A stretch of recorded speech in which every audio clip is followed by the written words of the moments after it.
Hello everyone, welcome back to my YouTube channel. लोग कहते हैं कॉन्वेंट स्कूल में डिसिप्लिन सबसे ज़रूरी होता है, लेकिन कुछ जगह ऐसी भी होती हैं जहां डिसिप्लिन नहीं, डर सिखाया जाता है। मैं हूं रिया और ये कहानी है मेरी पहली और आखिरी विजिट की सैक्रेड क्रॉस कॉन्वेंट में। रिया अपनी मासी के कहने पर समर वेकेशन में एक पुराने कॉन्वेंट स्कूल में आई होती है, जहां अब भी कुछ नन्स रहती हैं। एक पुराना हॉस्टल बिल्डिंग है जहां उसे स्टे करना पड़ता है। हॉस्टल में एक रूम नंबर 13 होता है जिसको लॉक करके बंद किया गया है। वहां किसी को आने जाने की इजाज़त नहीं होती। हर रात 3 बजे एक बेल बजती है, लेकिन कोई उसके बारे में बात नहीं करता। एक पुरानी नन की तस्वीर कॉरिडोर में लगी हुई होती है, एक क्रीपी मुस्कान के साथ। नाम सिस्टर अगाथा। एक रात रिया को वॉशरूम जाना पड़ता है और उसी वक्त वो बेल बजती है। जैसे ही वो कॉरिडोर में जाती है उसे लगता है कोई चल रहा है। रूम नंबर 13 का डोर थोड़ा सा खुला हुआ होता है। अंदर से आवाज़ आती है, प्रेयर टाइम चाइल्ड। वो जैसे ही अंदर देखती है, एक ड्रेस में ऐसे उसे नन सफ़ेद चेहरे और आँखों से उसकी अजीब सी एक डर लगता है और वो उसके सामने ऐसे खड़ी हुई होती है। रिया वहाँ से भाग जाती है, लेकिन अगली रात से उसे सपने आने लगते हैं जिसमें वो नन उसको पकड़ने की कोशिश करती है।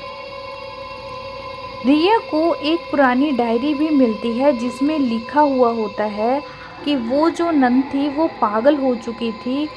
उसने एक स्टूडेंट को पनिश करते मार दिया था। जब उसे कॉन्वेंट से निकाला गया, उसने रूम नंबर 13 में अपने आप को फायर में जला लिया और तब से उसकी आत्मा वहाँ बंद है। उसके बाद जो भी उस रूम में गया कभी वापस नहीं आया।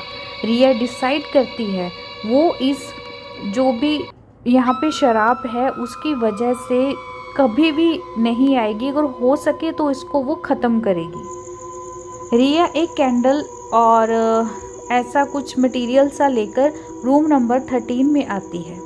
अंदर जाते ही उसको वो जो नन है वो दिखती है और बिल्कुल एकदम उसके सामने वो चिल्लाकर बोलती है, मैं सबकी प्रेयर सुनती हूँ, अब तुम्हारी आखिरी प्रेयर सुनूंगी। इतने में बत्ती चली जाती है।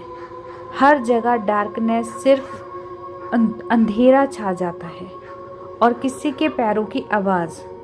रिया